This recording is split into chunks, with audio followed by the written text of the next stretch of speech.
here's a shocking truth. Madagascar's youth just toppled their president, and it's all thanks to Gen Z. But here's where it gets controversial.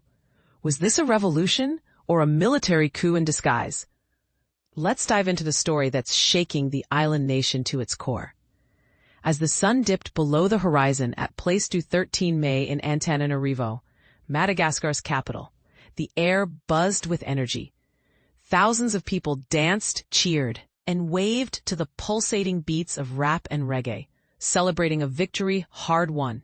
It all began on September 25th, when young protesters took to the streets, initially rallying against water and power outages.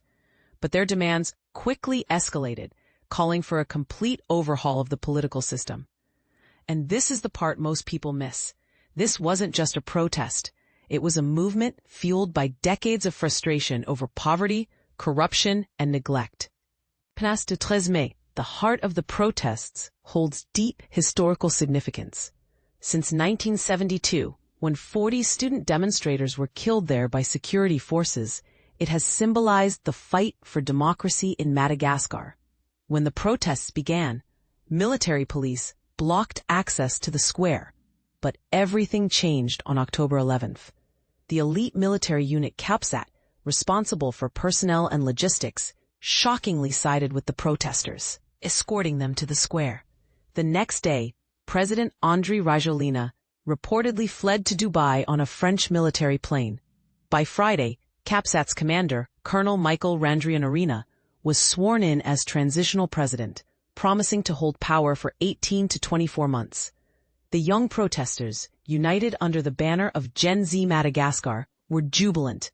Many praised Capsat for their support, while others expressed concern about transitioning to military rule. Antonio, a 17-year-old with a shaggy mane and a black face mask, captured the spirit of the movement. After delivering a rousing speech to the crowd, he declared, "The protests are not finished. We must stay vigilant." He credited Capsat for helping them reach the sacred square, but reserved his most passionate gratitude for his fellow Gen Z activists. It was them who gave us the victory. Madagascar, an island nation off Africa's southeast coast, is a land of contrasts. With a population of 32 million, it's rich in biodiversity and natural resources like precious gems and vanilla. Yet it's also one of the poorest countries in the world, with a GDP per capita of just $545 in 2024, according to the World Bank.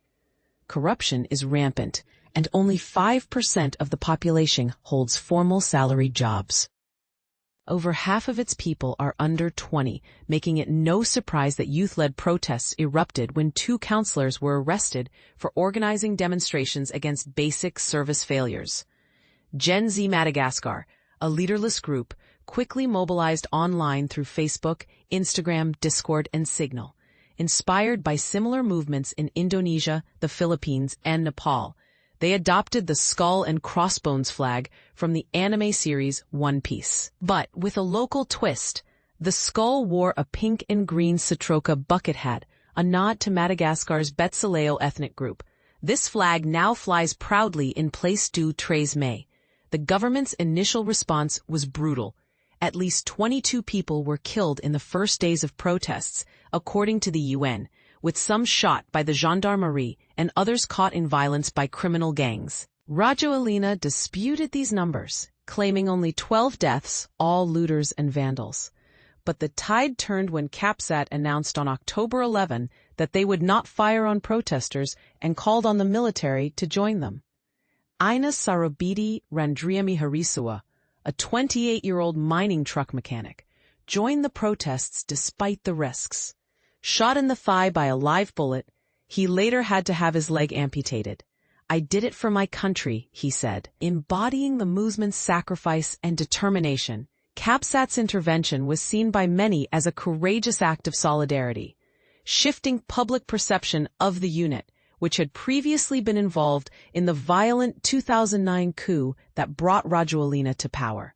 But not everyone is convinced. Some Gen Z protesters worry their revolution could be co-opted by the military. Tiana, a 26-year-old activist, expressed concern that young people are being sidelined in the political transition. We don't really feel included in the decisions. Rajoelina, the new military ruler, denies this is a coup, insisting, a coup is when soldiers enter the palace with weapons. There's bloodshed. This is not a coup. But the question remains, is this a step toward democracy or a power grab in disguise? What do you think? Is Madagascar's future in safe hands? Or is this just another chapter in its troubled history? Let's discuss in the comments.